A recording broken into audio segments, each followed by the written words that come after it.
నమస్తే వీతును స్వాతం లక్ష్యం సమాజీతం తెలంగాణ రాష్ట్ర సమితిలో ఉద్యమాలు చేసి మరి అందులో టికెట్ రాకనో మరి టికెట్ గురించి ఆలోచించకనో నాకు అవసరమే లేదు అనుకోనో మరి పార్టీ మారి అందులో కూడా టికెట్ వస్తానని ఆశించి అందులో కూడా రాకపోవడం వల్ల కలం గుర్తు ద్వారా పోయినసారి ఇబ్రాహీంపట్నం నుంచి పోటీ చేశాడు. ఎన్నిసార్లు అయినా పోటీ చేస్తాను, ప్రజా జీవితంలో ఒక పదవి సంపాదించి ప్రజా కోసమే పనిచేయాలనుకున్నటువంటి వ్యక్తి నిరంతరాయంగా ఖచ్చితంగా కుల వృత్తుల గురించి పోరాడుతూ బహుజనుల గురించి పోరాడుతూ సమాజవాది పార్టీ నుంచి ఇప్పుడు భువనగిరి ఎంపీగా పోటీ చేస్తున్నటువంటి సికా బాలరాజు గౌడ్ గారు మనతోటి ఉన్నారు. వారిని అడిగి అసలు రాజకీయం అంటే ఎందుకు అంత ప్రీతి, ప్రజలకు ఎందుకు ఇంత సేవ చేయాలన్న తపన మునాగ విషయాలను వారిని అడిగి తెలుసుకుందాం. నమస్తే అండి సికా బాలరాజు గారు. నమస్తే. ఎలా ఉన్నారు? బాగున్నాం. మొన్న ఇప్పుడు ఇబ్రాహీంపట్నంలో పోటీ చేసినప్పుడు కలిసాం. మళ్ళీ ఇప్పుడు అదే ఇబ్రాహీంపట్నం నియోజకవర్గం ఉన్నటువంటి భువనగిరిలో పోటీ చేస్తున్నారు. ఎలా అనిపిస్తుంది?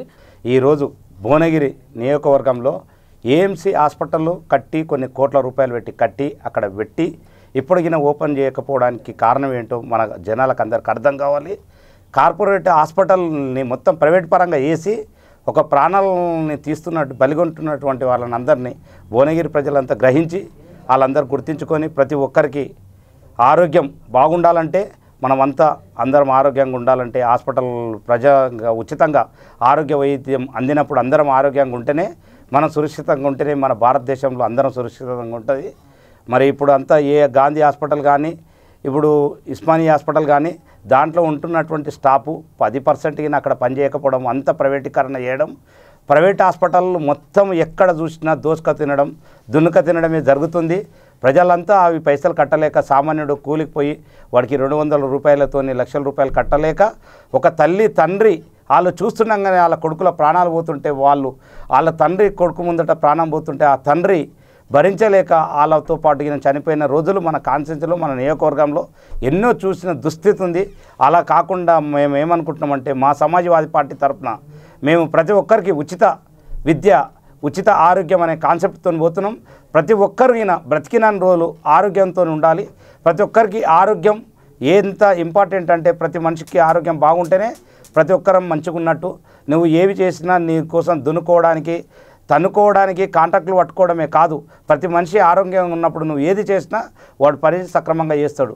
విద్య లేకుండా ఏం చేయలేడు. అన్ని కార్పొరేట్ కాలేజీలే, ప్రైవేట్గా ఏం లేవు. మహిళలకు విద్య ఫ్రీగా ఉండాలి, బాలికలకు ఉండాలి, అందరికీ ఇప్పుడు ఉద్యోగాలకు ఎక్కడ వెళ్ళాలన్నా మనకు స్టడీ కంపల్సరీ అవసరం కనుక ఏ మెడికల్ సీట్ పోవాలన్నా ఇప్పుడు కోట్ల రూపాయలు అడుగుతారు. ఆ కోట్ల రూపాయలు ఎందుకండి? మన భారతదేశంలో మన తెలంగాణలో మనం ఫ్రీగా సంపాదించుకోవాలి. ప్రతి ఒక్క చదువులు ఫ్రీ కావాలి, ప్రతి కాలేజీలు ఫ్రీ కావాలని మేము కోరుకుంటున్నాం.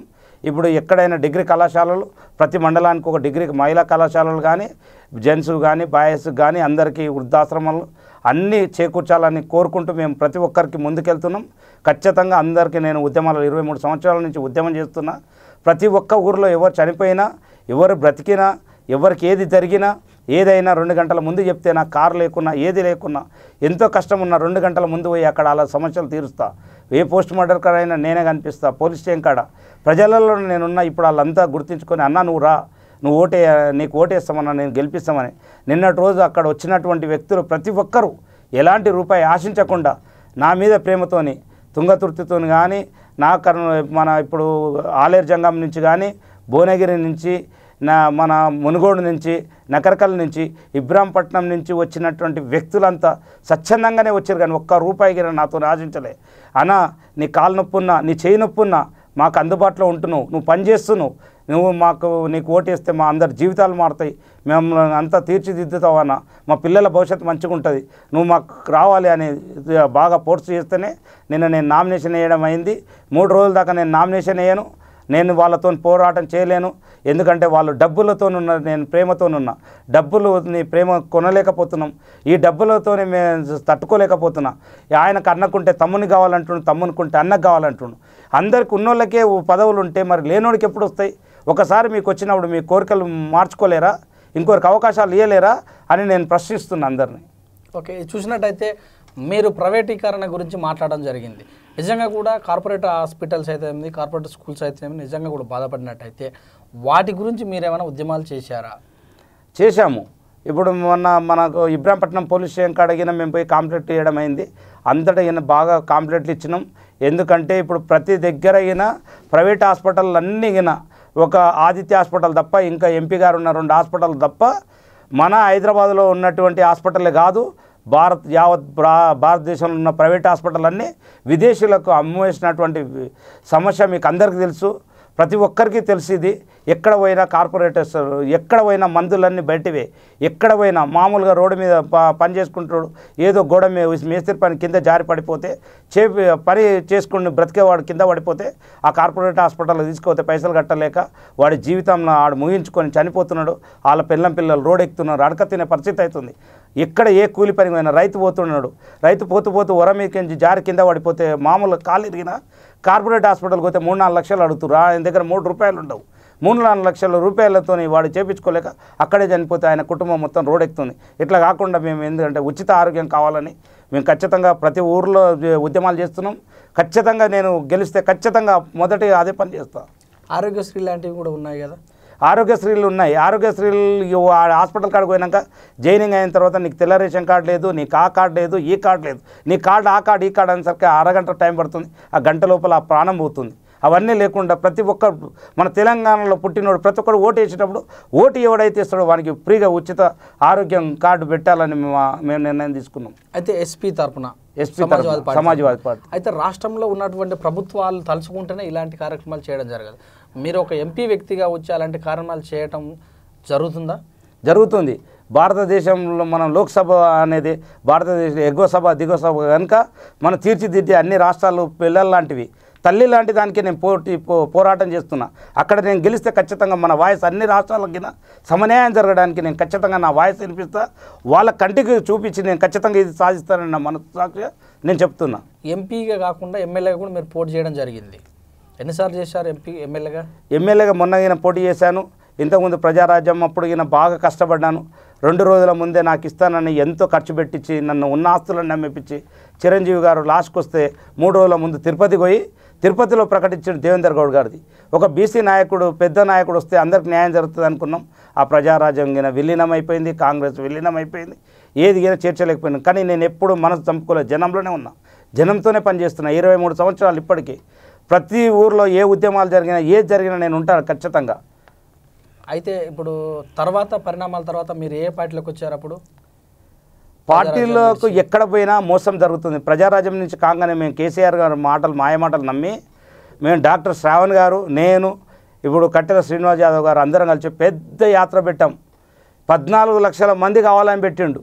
కానీ 62,000 మందిని తీసుకుపోయిన ఘనత చరిత్ర మాకే ఉంది. ర్యాలీ ఆయన తీసుకుపోగానే తెలంగాణ రాగానే దళితునికి ముఖ్యమంత్రి చేస్తా, నన్ను నమ్ముకున్న వాళ్ళని అందరినీ ముందడ పెట్టి నేను ఎన్నుకుంటా అన్నాడు. మిమ్మల్ని అందరినీ వెనకకు నొక్కుతా, నేనే ముందుంటాని రెండోసారిగిన తననే ముందున్నాడు. అయితే దళితుని ముఖ్యమంత్రి చేస్తామన్నంత వాయిస్ 2014లో కూడా వినబడ్డది. కానీ 2018 ఎలక్షన్లో కూడా ఎన్ని మాటలు చెప్పినా కూడా అదే కేసీఆర్ని 88 సీట్లతోటి ప్రజలే గెలిపించారు. మరి ఇలాంటి విషయాలు ప్రజలు చెప్పడం వల్ల మీకు ఓట్లు రాలుతాయని అనుకుంటారా మీరు? 100% రాలుతాయి. ఒక మనిషిని ఒకసారి నమ్ముతారు, 2 సార్లు నమ్ముతారు, 3 సార్లు నమ్ముతారు. కానీ నీకు ఆపోజిషన్ పార్టీ లేకుండా నువ్వు వ్యవహారం ఎట్లా చేయగలుగుతావు? నువ్వు దొంగతనం చేసినా నువ్వు ఎదుటోడు ఉండాలి, మంచి పని చేసినా నువ్వు ఎదుటోడు ఉండాలి. నీకు ఆపోజిషన్ లేకుండా నువ్వు అందరిని కొనేయడం ఎంతవరకు న్యాయం? అది జనమే కనిపెడుతున్నారు, జనానికే తెలుస్తుంది. అయితే ఈసారి 16 సీట్లు వాళ్ళే అంటారు కదా, నువ్వున్నటువంటి భువనగిరి సీటు వాళ్ళే గెలుస్తామని ఖచ్చితంగా చెప్తున్నారు. నేను భువనగిరి సీటు నేనే గెలుస్తాను ఖచ్చితంగా. ఎందుకంటే ఇప్పుడు చేస్తున్నటువంటి వ్యక్తుల గురించి నేను చెడ్డ చెప్పను, మంచి చెప్పను. ఎందుకంటే ప్రేమనే గెలుస్తుంది ఎప్పుడైనా. ఈ ప్రపంచంలో డబ్బు శాశ్వతం అనుకుంటారు, ఆ డబ్బుతో వాళ్ళు ఏం చేయలేరు. నాకు వాళ్ళు ముందుండి నేను తీసుకుపోయి నామినేషన్ వేయించారు. అదే రకంగా ఈ రోజుగిన అన్ని ఇట్లా అన్న మేమే కడపత్రాలు కొట్టించుకుంటాం, మేమే తిరుగుతాం. నువ్వు కాలు నొప్పున్నా, చేయి నొప్పున్నా, నీ దగ్గర శక్తి ఉంది, నీ దగ్గర అంగవైకల్యంగా లేదు, నీవు మాకు ఒక ఆదర్శంగా ఉంటావు. నువ్వు ఖచ్చితంగా మా ఎంబడి ఉండాను, మేము నడిపించుకుంటాం, మేము గెలిపిస్తామని ఈ రోజుకినా ఇంచుమించు ఒక 30 మండలాల నుంచి వచ్చి ఇప్పటిదాకా మీటింగ్ జరిగింది. 9:40 నుంచి ఇవాళ రంగుల పండుగ రోజుకినా వాళ్ళు త్యాగం చేసుకొని వచ్చి ఈరోజు మాట్లాడడం జరిగింది. ఈరోజు 1:30 దాకా మాట్లాడారు. అయితే ఇప్పుడు సమాజ్వాదీ పార్టీ అక్కడ ఉత్తరప్రదేశ్లోనే ఎదురీత ఇస్తుంది. అలాంటిది తెలంగాణలో చాలామంది కూడా మీకు గుర్తు ఏంది, మీ పార్టీ ఏంది, అసలు ఎవరు దాన్ని స్థాపించారనే విషయాలు చాలామంది కూడా తెలియదు. ఇలాంటి విషయంలో మీరు ఆ పార్టీ నుంచి టికెట్ తీసుకొని మీ ఓటు వైపుకు, మీ యొక్క గుర్తు వైపుకు ఓట్లు ఎలా మలుచుకుంటారు? మాకు ఇప్పుడు సమాజ్ పార్టీ అంటే ఎస్పీ కానీ బీఎస్పీ కానీ భారతదేశంలో అతిపెద్ద రాష్ట్రం ఉత్తరప్రదేశ్. అక్కడ ఉన్నటువంటి 75 సీట్లు, మన తెలంగాణలో ఉన్నటువంటి 17 సీట్లు. 17 సీట్లలో గిన బాలరాజన్ ఉంటే ఉత్తరప్రదేశ్లో అఖిలేష్ యాదవ్ కానీ మాయావతి కానీ వాళ్ళకు తోడుగా వాళ్ళకి తలలాంటి వ్యక్తి ఉన్నాడు. మా అన్నను గెలిపిస్తే ఆ 75 సీట్లలో ఈ 76వ సీటు భారతదేశంలో అందరు సపోర్ట్ చేసి తెలంగాణ వాయిస్ వినిపిస్తాను, ఖచ్చితంగా గెలిపిస్తారు. మొత్తం మీద చూసినట్టయితే మీరు ఇక్కడ ఖచ్చితంగా గెలిచి ఆ ఉన్నటువంటి సీట్లకు కూడా సపోర్ట్ చేస్తారని అంటారు. 100%. మీకు ప్రజలు ఎందుకు ఓటు వేయాలని నేను అంటున్నా. నేను ప్రజలలో పనిచేస్తున్నా. ఇప్పుడు రాజకీయ పార్టీలలో ఉండి రాజకీయంలో ఉండి ఆయన ఊర్లో ఇవాళ ఓటు వేయించుకొని ఇవాళ 2000 ఖర్చు పెట్టిపోయి ఆయన మళ్ళీ కనిపించకుండా పోయి అదే 5 సంవత్సరాల తర్వాత ఈ 2000 మాకు ముఖ్యం కాదన్న, మా జనంలో ఉంటున్నావు, నీకే ఓటేస్తామని చెప్పి ఇవాళ అందరూ ముందుకు వస్తారు. ఖచ్చితంగా నేను గెలుస్తా, ఆదర్శంగా దించుకుంటా. భారతదేశంలో నెంబర్ 1గా మన గోల్కొండ మన భువనగిరి లోక్సభని నెంబర్ 1 స్థానంలో దించుతా. ఈ 7 కాన్స్టిట్యూన్సీలలో అయినా ఏం సమస్యలు ఉన్నాయో నాకు తెలుసు. ఇప్పుడు బీపీ నగర్లో ఏఎంసీ ఉంది, ఇన్ని రోజులు అవుతుంది కట్టి. 1 లక్ష కాదు, 2 లక్షలు కాదు, 10 లక్షలు కాదు, కొన్ని కోట్లు పెట్టి కట్టిరు. ఇవాళ ఒక 10,000 మంది ఫ్రీగా ఉచిత ఆరోగ్యం చెందితే 10,000 మంది కుటుంబాలు హాయిగా ఉండేటివి. కార్పొరేట్గా మీరు మొత్తం ప్రైవేట్ హాస్పిటల్ చేసి అలాంటి గవర్నమెంట్ హాస్పిటల్ మీరు ఓపెన్ చేయకపోవడానికి జనమే అడుగుతారు క్వశ్చన్. జనానికే మీరు చెప్పాలి. అయితే ఏదైతే నాయకుడు ఎలక్షన్లో నిలబడడానికి వస్తే ఫస్ట్ చెప్పేది ప్రజల కష్టాలు మాకు తెలుసు, వాళ్ళ కష్టాలు మేము తీరుస్తాము, స్కూల్ ఫ్రీగా చేస్తాము, కాలేజీలు ఫ్రీగా చేస్తాము, వైద్యం ఫ్రీగా చేస్తామని నా మాయ మాటలు చెప్తారు. తర్వాత ఎలక్షన్లో గెలిచిన తర్వాత రానప్ప పోవప్ప అని వ్యవహార తైలనే ఉంటారు. మిమ్మల్ని ఎలా నమ్మాలి ఈ విషయంలో? ఇప్పుడు అలా మీరు అడిగింది చాలా మంచిది. ఎందుకంటే మనం కేసీఆర్ గారిని చూసినాం, దళితులు ముఖ్యమంత్రిని చేస్తామన్నా 10వ సంవత్సరం అయింది, చేయలేదు. అలాగే ఎంతోమందిని చూసుకుంటూ వస్తున్నాం. అది కాదు, ఇక్కడ ఏంటంటే అఖిలేష్ యాదవ్ గారు యంగ్ డైనమిక్ లీడర్. ఆయన వచ్చినటువంటి బహుజన నాయకుడు. ఎస్సీ కానీ ఎస్టీ కానీ బీసీలకు కానీ ఆయన తత్వం ఏంటంటే ప్రతి కులంలో మన దగ్గర 119 ఎమ్మెల్యే సీట్లు ఉన్నాయి. 119లలో అన్ని కులాలకు సమన్యాయంగా చేసే వ్యక్తి అట్లాంటి వ్యక్తి. ఇప్పుడు ఈ 17 సీట్లలో మన ఎంపీ సీట్లలో కింద ప్రతి ఒక్క కులానికి ఇవ్వాలని నిర్ణయం తీసుకుంటాడు కనుక ఆయన భావజాలాలు చాలా బాగున్నాయి. అందరికి తెలుసు. నేను వాయిస్ వినిపిస్తున్నా. ఆయనను కాకుండా నన్నే చూసుకుంటా, అన్న నువ్వు మా జనంలో ఉన్నావు, నీకు ఉత్తరప్రదేశ్తో సంబంధం లేదు, తెలంగాణతో సంబంధం లేదు, నువ్వే మా గుర్తు, నువ్వే మా నాయకుడు, నేను గెలిపించుకుంటామని ముందుకు వచ్చారు. వాళ్ళకందరికీ ఫస్ట్ దండం పెట్టి నమస్కారం పెడుతున్నా.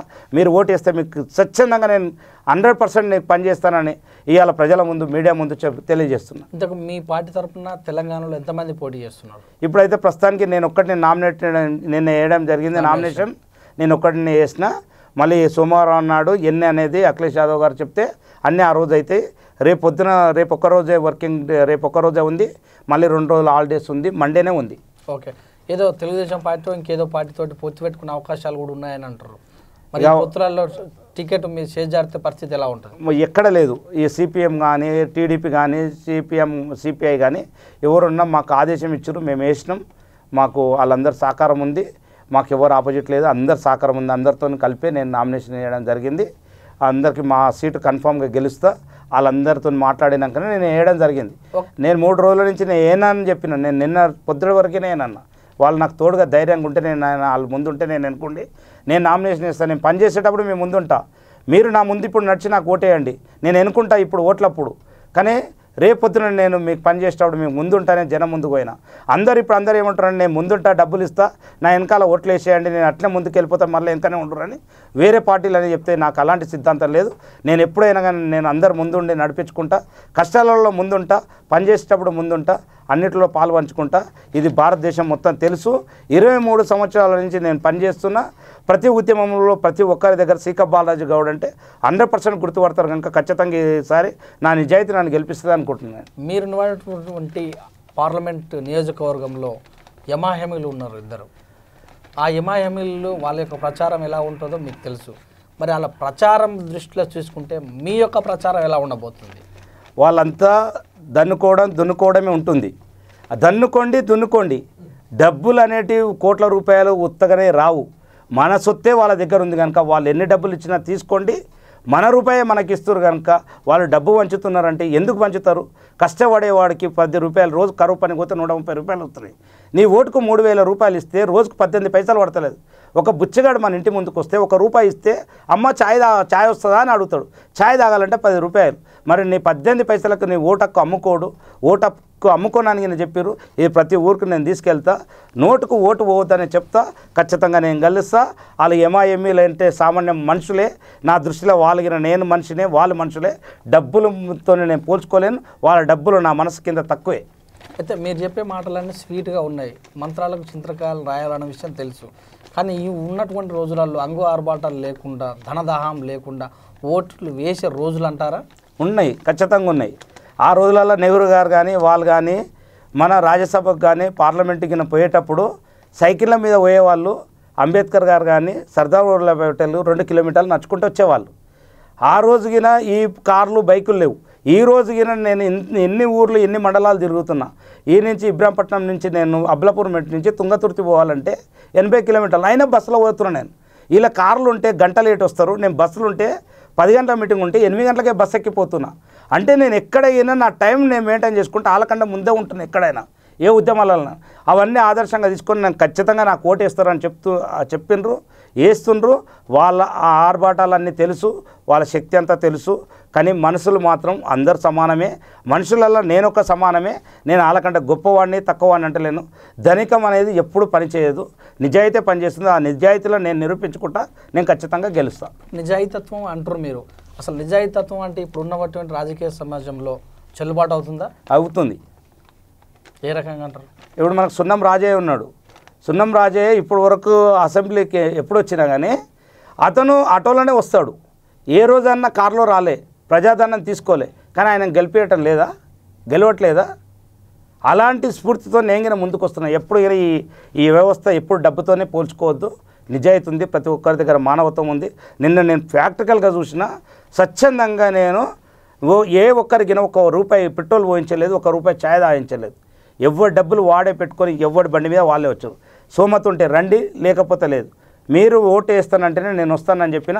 నిన్న మన నామినేషన్ కాడికి వచ్చినటువంటి ఆ జనం మొత్తం స్వచ్ఛందంగా వచ్చిన వాళ్ళే. ఇప్పుడు 7 నియోజకవర్గాలలో మీరు ఇప్పటివరకు ఎన్నిసార్లు పర్యటించారు? మళ్ళీ ఒకవేళ నామినేషన్ వేస్తారు కనుక ప్రిపరేషన్ ఎలా ఉండబోతుంది? ఇప్పుడు నిన్న నామినేషన్ వేసి ఇచ్చాను. ఈరోజు పొద్దున తుంగతుర్తికి, ఆలేరు జంగం, భువనగిరి ఈరోజు పండగ అయినా వచ్చిన అవన్నీ తిరిగి వచ్చి మళ్ళీ మేము మీటింగ్ పెట్టుకున్నాం అబ్లాపూర్ మెట్లో. 10:30 నుంచి 1:30 దాకా మీటింగ్ పెట్టినాం. మళ్ళీ వాళ్ళు వెళ్ళిపోయినారు. భోజనాల టైం భోజనాలు చేయండి అంటే, అన్న ఇలా పండుగ ఉందన్న, ఇంటికి వెళ్ళి చేస్తాం. మేము కళలు రావడం వల్ల ఈ రోజు ఆడతాం, మళ్ళీ పండుగనే వస్తుంది. ఈ ఓటు నీకు వేయకపోతే మా జీవితాలు ఇంకా పోతాయి అని చెప్పి ఈరోజు పండుగ రోజు అయినా కానీ ఇలా మీటింగ్ పెట్టడం జరిగింది. మీ అధ్యక్షుడు అఖిలేష్ యాదవ్ గారు మరి ఎన్ని సభలు పెట్టే అవకాశం ఉంది మీ నియోజకవర్గంలో? ఇప్పుడు ఇక్కడ మన అఖిలేష్ యాదవ్ గారు పర్యటించే అవకాశం లేదు. మాయావతి గారు మాత్రం ఖచ్చితంగా 4 తారీఖు వస్తుంది. ఆ రోజు బహుజనుల గురించి, ఖచ్చితంగా బీసీ ఎస్సీ ఎస్టీల గురించి మాట్లాడడం జరుగుతుంది. ఆమె 20 కిలోమీటర్లు పర్యటించేది ఉంది. 4 తారీఖు రోజు వస్తుంది, ఆమె ఒక్కతో వస్తుంది. అఖిలేష్ యాదవ్ గారు రాలేకపోతున్నారు. ఎందుకంటే అది ఖచ్చితంగా 75 సీట్లు ఇద్దరు కలిసి ఒకటే బ్యాలెట్ పేపర్ తయారు చేసి గెలపాలనే కోరిక ఉంది కనుక ఒకరు ఇక్కడ వస్తున్నారు, ఒకరు అక్కడ ఉంటున్నారు. ఆ రోజు 4 తారీఖు రావడం జరుగుతుంది. భువనగిరి లోక్సభ అందరు ప్రజలకి నాకు ఓటేసి మీరు ఆశీర్వదించారు కానీ తెలియజేస్తాను. Thank you sir, thank you very much. మీ విలువైన సమయాన్ని, మీరు ఎంతో బిజీగా ఉన్నా కూడా మీటింగ్స్ అయిపోయిన వెంటనే మా యొక్క స్టూడియోకి వచ్చి మీ అమూల్యమైన విషయాలు తెలియజేశారు.